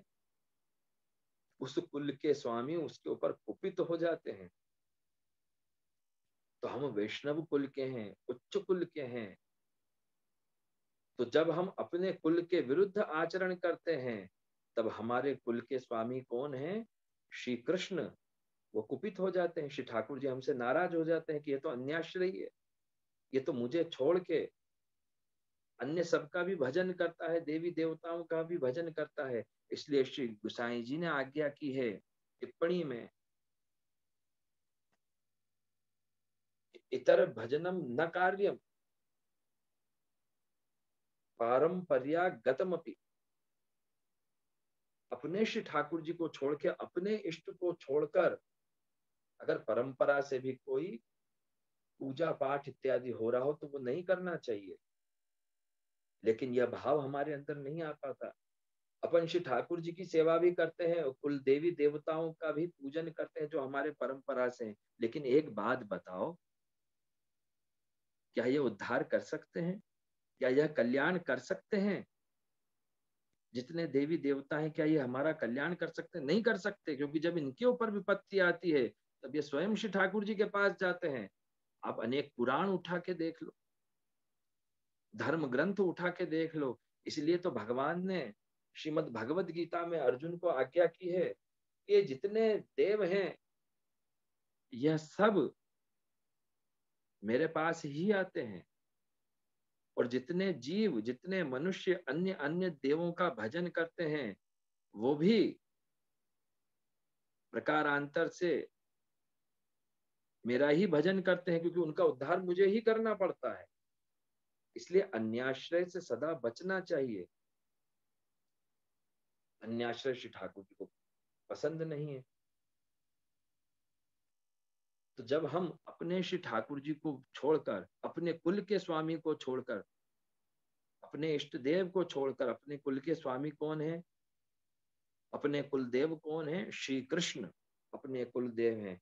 श्री हरिराय जी महाप्रभु आज्ञा करते हैं, श्री कृष्णम कुलदैवतम। श्री कृष्ण हमारे कुलदेव हैं। उनको छोड़कर जब हम अन्य देवताओं का भजन करते हैं तो श्री ठाकुर जी नाराज हो जाते हैं। इसलिए तो दुर्गति होती है। और जो लाभ पूजार्थ सेवा करते हैं उनकी दुर्गति क्यों होती है? आप देखो, अपने यहाँ तो शास्त्रों में बतलाया गया है कि जो वैष्णव हो जाता है उसकी तो 21 पीढ़ियां तर जाती हैं। लेकिन फिर वैष्णव को पितृदोष क्यों लगता है? पितृदोष क्यों लग जाता है? तो वैष्णव बताओ, प्रेत दोष, पितृदोष, काल सर्पादि दोष क्यों लगते हैं वैष्णव को? इसीलिए तो लगते हैं उनके पूर्वज उनको परेशान करते हैं। कई बार मैंने कई वैष्णवों से सुना है कि वह कहते हैं कि हमको तो पंडित जी ने यह बतलाया है हमको तो ज्योतिष ने यह बतला है कि तुम्हारे पूर्वज तुमसे संतुष्ट नहीं है। अरे भाई, उनकी असंतुष्टि का कारण क्या हुआ, उनकी दुर्गति का कारण क्या हुआ? यही तो कारण हुआ कि लाभ पूजार्थ यत्नेषु कृष्ण एव गतिर्मम।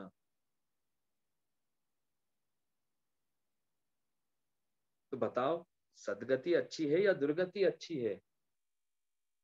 इसलिए महाप्रभु श्री वल्लभ ने आज्ञा की, पाषंड प्रचुरे लोके कृष्ण एव गतिर्मम।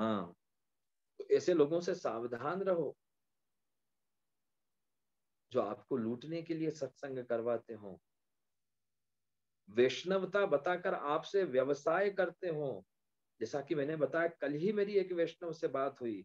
आजकल ऐसा बहुत चल गया है। और जब ऐसा हम देखते हैं तो नए बच्चों के दिल में क्या आता है, यंग जनरेशन के मन में क्या आता है? धर्म के प्रति अभाव आ जाता है, वैष्णवता के प्रति अभाव आ जाता है, पुष्टि मार्ग के प्रति अभाव आ जाता है। तो जीवन में अभाव नहीं आए, भगवत भाव का प्रभाव बना रहे, इसलिए श्री कृष्णा शरणम मम का जाप करते रहना चाहिए, क्योंकि वह एक प्रिजर्वेटिव का काम करता है। वो हमारे भाव को खराब नहीं होने दे सकता। श्री कृष्ण शरणम मम, यह शरण मंत्र जो है, ऐसी रक्षा का कार्य करता है कि जो हमारे वैष्णव भाव को, पुष्टि भाव को कभी बिगड़ने नहीं देता। और उसके लिए आवश्यक क्या है? न न भोगार्थम न प्रतिष्ठा प्रसिद्ध है। ये किसी पद की कामना के लिए, किसी भी प्रतिष्ठा की कामना के लिए, वाहवाही के लिए श्री ठाकुर जी की सेवा नहीं करना चाहिए। आजकल बहुत ऐसा चलन हो गया है तो कोई व्यक्ति मनोरथ करवाता है और लोगों को लेके जाता है कि चलो मेरे साथ, मैंने मनोरथ करवाया है। और लोग समझते हैं बहुत भगवदीय वैष्णव है, बड़े समर्पित वैष्णव हैं, भोले भाले वैष्णव उनके साथ जाते हैं। वो व्यक्ति वहां पे अपना विजिटिंग कार्ड सबको देता है, वो कहता है कि मेरा ये व्यवसाय, मेरी यह दुकान है, मैं आपको डिस्काउंट दूंगा। तो क्या हम वैष्णवता इसीलिए धारण करते हैं? तो इतना सुंदर जीवन मिला है, इसे सुधारना चाहिए, छोटा कार्य करके इसे बिगाड़ना नहीं चाहिए। तो सबसे बड़ा बाधक क्या है हमारे जीवन में कि हम अन्याश्रय करते हैं। अरे जब श्री ठाकुर जी हमारे माथे विराज गए हैं, अनेक वार्ता प्रसंगों में आता है, बस अपने अंदर वो भाव धारण हो जाए तो फिर हमारे जीवन में किसी प्रकार की कमी नहीं रहेगी। लेकिन वह भाव धारण क्यों नहीं हो पाता? क्योंकि श्री वल्लभ का आश्रय नहीं है, श्री ठाकुर जी के प्रति दृढ़ आश्रय नहीं है। इसलिए लोग अलग अलग व्रत करते हैं। आजकल एक नया काम और चालू हो गया है। मैंने अभी पिछले 2 वर्षों में सुनने को मिला मुझे कि वैष्णव ने मुझसे पूछा कि जय जय, हम कात्यायनी व्रत कर सकते हैं कि नहीं कर सकते हैं? मैंने पूछा, आपको क्या कात्यायनी व्रत करने की क्या आवश्यकता है?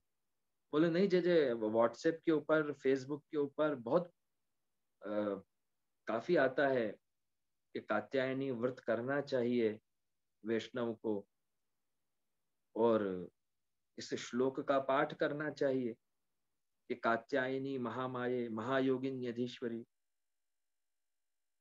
नंद गोप सुतम देवी पतिम में कुरु चात्मन, ये श्लोक का पाठ करना चाहिए।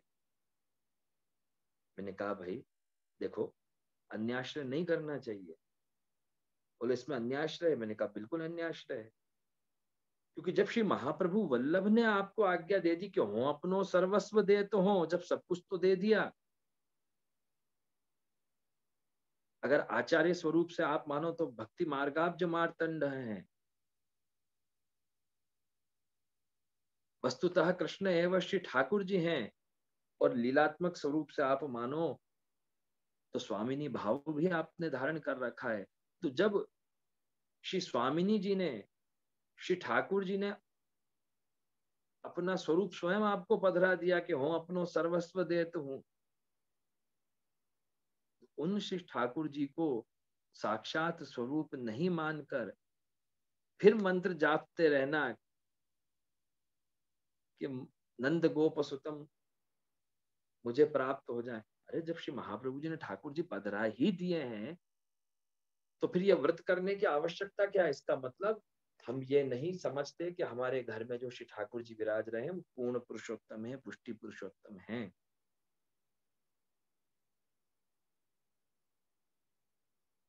जगत में एक बात प्रसिद्ध है, वैसे जो कुंवारी कन्याएं हैं जिनका विवाह नहीं हुआ या जिनको विवाह करने की इच्छा है, उनके लिए यह कात्यायनी व्रत बतलाया गया और इस मंत्र का जाप बताया गया है। यह उपाय किया जाता है, जैसे रुक्मिणी मंगल किया जाता है, रुक्मिणी हरण का पाठ किया जाता है। लेकिन एक बार शादी हो जाने के बाद फिर यह काम ना करना, ये तो बड़ी विचित्र सी बात। जैसे शिव भक्तों में कोई कन्या जो होती है, जो शिव की भक्त होती हैं, वो क्या करती हैं कि उनको अच्छा पति मिले इसलिए 16 सोमवार का व्रत करती हैं। लेकिन 16 सोमवार का व्रत करने के बाद उसकी शादी हो जाती है तो फिर क्या वापस 16 सोमवार का व्रत करेगी? नहीं करेगी। इसी प्रकार जब श्री ठाकुर जी हमको पधरा दिए हैं, श्री वल्लभ ने, श्री ठाकुर जी हमारे माथे विराजमान हैं, हमारे पति के स्वरूप में हमें प्राप्त हो चुके हैं, नंद नंदन यशोदा नंदन हमें प्राप्त हो चुके हैं, हमारे गोपीजन वल्लभ बन चुके हैं। तो फिर वापस इस मंत्र को करने का, इस व्रत को करने का प्रयोजन क्या है? कोई प्रयोजन नहीं है। इसलिए वैष्णवों, अन्याश्रय से सदा बचना चाहिए। और अन्याश्रय क्यों नहीं करना चाहिए, इसका एक बड़ा व्यवहारिक कारण भी है। दृढ़ आश्रय रखने का कारण क्या है? देखो, जब हम सेवा करते हैं ना, तो हमारा सहज योग बन जाता है। अगर योग की दृष्टि से देखा जाए तो सेवा करना सहज योग है। सरलता से हमारे जीवन में योग स्थापित हो जाता है, हमें कोई समाधि लगाने की आवश्यकता नहीं पड़ती। जैसे व्रज भक्तों का सहज योग हो गया, जैसे श्री यशोदा जी को सहज योग हो गया कि अब मेरे लाला को माखन चाहिए, झटपट माखन बिलो देती थी। मेरा लाला जैसे ही सुबह उठेगा, दूध मांगेगा, माखन मिश्री मांगेगा, उसकी तैयारी प्रारंभ कर देती। तो ऐसे ही जब हम श्री ठाकुर जी की सेवा करते हैं तो हमारे जीवन में सहज योग स्थापित हो जाता है, हमारा ध्यान लग जाता है, हमारी समाधि लग जाती है, प्रेम समाधि लग जाती है। उसके लिए संन्यास लेने की, बैरागी बनने की आवश्यकता नहीं है, हमें तो प्रेम सन्यासी बनने की आवश्यकता है। अगर प्रेम सन्यासी बन गए तो सब कार्य सिद्ध हो जाएगा। और जो अन्याश्रय करते हैं उनका मन भटकता है कि आज सोमवार किया, फिर कभी मंगलवार किया, कभी गुरुवार किया, कभी इस देवता का भजन किया, कभी उस देव का भजन किया। तो उससे क्या होता है? मन भटकता है। और जब मन भटकता है तो कोई कार्य सिद्ध नहीं हो पाता, व्यक्ति इसी मकड़ जाल में उलझ के रह जाता है कि आज फलाना दिन है, आज ये करना है, आज वो वाला दिन है, आज ये मंत्र करना है, आज शनिवार है, आज शनि देवता का पूजन करना है। तो सोचो, अगर इस प्रकार से हमारी मन की वृत्ति अगर भटकती रही, हमारा चित्त अगर भटकता रहा, हमारी बुद्धि भटकती रही, तो क्या भटकती हुए व्यक्ति को कभी मंजिल मिलती है? वो तो एक भटकती हुई आत्मा की तरह हो जाएगा, जैसे प्रेतात्मा भटकती रहती, उसका कोई ठौर ठिकाना नहीं होता। इसी प्रकार से जो अन्याश्रय करता है व्यक्ति, वो भटकती हुई आत्मा के समान है। तो अगर श्री ठाकुर जी की कृपा प्राप्त करनी हो तो अपने तन से श्री ठाकुर जी की सेवा करो, अपनी इस देह से श्री ठाकुर जी की सेवा करो और जितना अपना सामर्थ्य है उतनी सेवा करो। श्री गोसाई जी महाराज आज्ञा करते हैं कि सेवा स्वतः करनी चाहिए, स्वयं को करनी चाहिए, क्योंकि हमारे प्रभु कैसे हैं, फलात्मक हैं। श्री कृष्ण का नाम भी फलात्मक है, अष्टाक्षर का जाप करना चाहिए। तो ऐसे फलात्मक प्रभु की अगर हम सेवा करते हैं तो वह सेवा भी फलात्मिका हो जाती है। इसलिए श्री गोसाई जी क्या आज्ञा करते हैं कि स्नेह पूर्वक निरंतर सेवा करना ही पुष्टि मार्ग का सिद्धांत है, यही वैष्णव का पुरुषार्थ है। स्वतः पुरुषार्थत्वेन सेवा कृति स्वसिद्धांतः।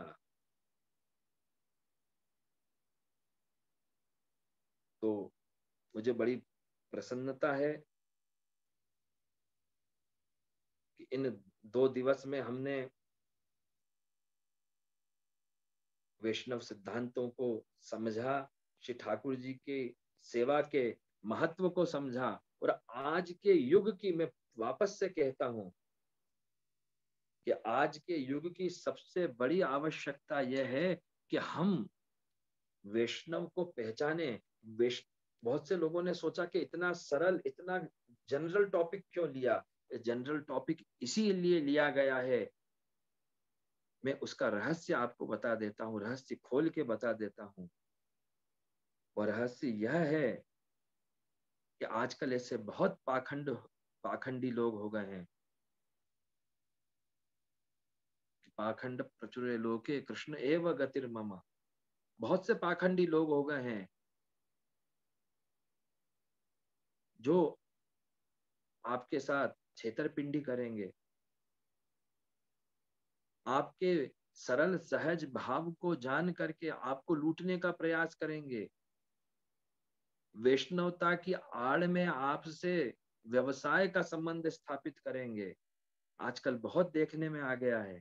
हम गुरु हैं, हमारा कार्य धर्म की शिक्षा देने के साथ साथ व्यवहार की शिक्षा देने का भी है। हम गुरु हैं, हमारा कर्तव्य है कि आपका वैष्णव भाव बना रहे, भगवत धर्म के प्रति, वैष्णव धर्म के प्रति आपकी आस्था बनी रहे। वरना क्या होता है कि जो मजबूत हैं वो तो इस बात को पचा जाते हैं, लेकिन जो नई पीढ़ी है वो वैष्णव, उनके बड़ों को कहती है कि भाई तुमने वैष्णवता धारण करके वैष्णव धर्म में आके कौन सा कल्याण कर लिया अपना। देखो वैष्णव ही वैष्णव को लूट लेता है, वैष्णव ही वैष्णव के साथ छेतरपिंडी कर लेता है। तो इन बातों से बहुत सावधान रहने की आवश्यकता है। ऐसे लोगों से सावधान रहने की आवश्यकता है जिन्होंने धर्म को धंधा बना लिया है।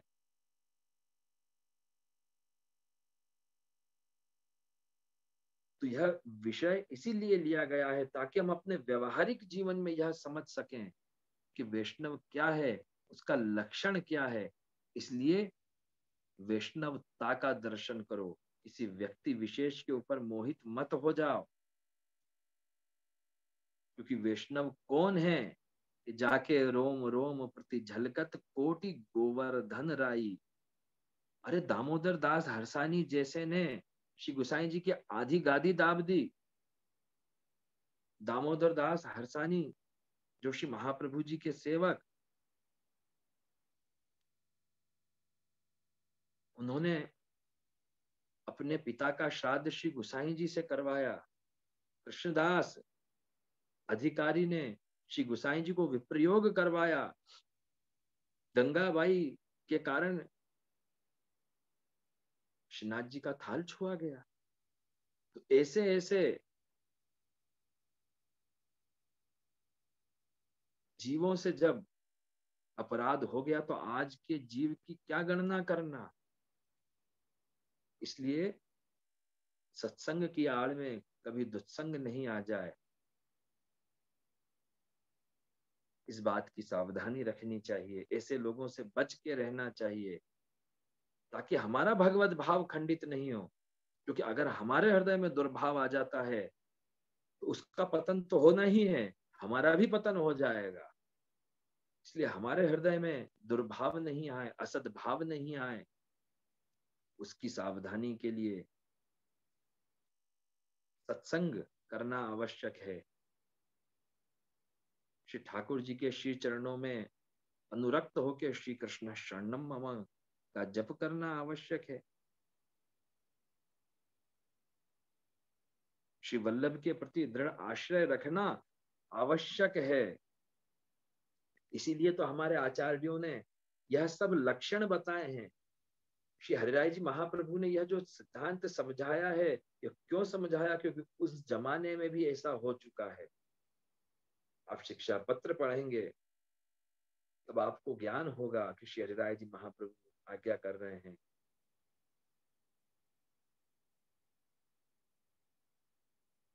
तो इन बातों को समझना है कि वैष्णव कौन है।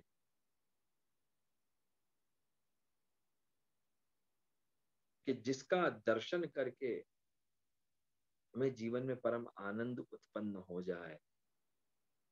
और इन सब से बचना हो, दुस्संग से बचना हो, तो घर में श्री ठाकुर जी की सेवा करो, वल्लभ कुल आचार्यों के वचनामृत का श्रवण करो, श्री महाप्रभु जी के ग्रंथ का सत्संग करो। इसलिए श्री वल्लभ आज्ञा करते हैं, सर्व मार्गेषु नष्टेषु कलौ च खल धर्मिणी पाषंड प्रचुरे लोके कृष्ण एव गतिर्मम। मुझे बड़ी प्रसन्नता है कि आप वैष्णव जन ने यह 2 दिवसीय प्रवचन का बड़ा आनंद लिया होगा और मेरे भाव को, मेरे आशय को समझा होगा कि किस आशय से, किस भाव से यह विषय लिया गया है और यह प्रवचन क्यों दिया गया है। आप सभी भगवदीय वैष्णव जनों को प्रभुमाया अंतःकरण से बहुत बहुत शुभाशीर्वाद। और जैसा कि स्मिता बेन ने बताया, कल विनंती की, हर थोड़े थोड़े दिन में फोन के ऊपर वार्तालाप होती रहती है स्मिता बेन से, लेकिन बाहर प्रवास अधिक रहता है, श्रीमद् भागवत कथा आदि का आयोजन इत्यादि रहता है, तो व्यस्तता काफी रहती है। लेकिन श्री राधिका जी के ऊपर